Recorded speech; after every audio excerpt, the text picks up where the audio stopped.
Welcome to Luca and Miguel. Enjoy the video. You need the browser and DevTools open. Do that now. Once open, set your dock position and enable Preserve Log so requests aren't lost.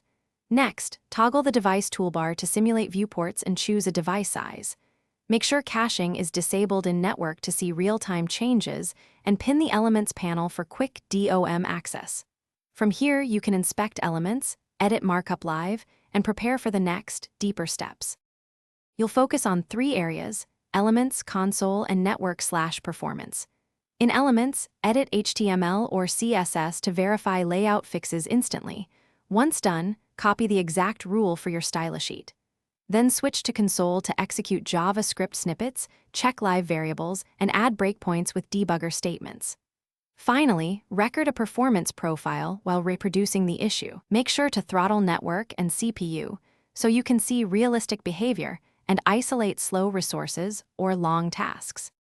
You're wrapping up.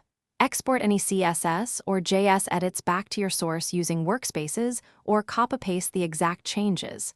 Then rerun your checks with network and CPU throttling and test in an incognito window to avoid extension interference. If behavior still differs in production, reproduce a minimal test case and compare headers and caching. If things go wrong, clear cache and disable extensions first. This simple step resolves many tool-related discrepancies and quickly narrows the root cause. Thanks for watching and please subscribe. It's the best investment you'll ever make.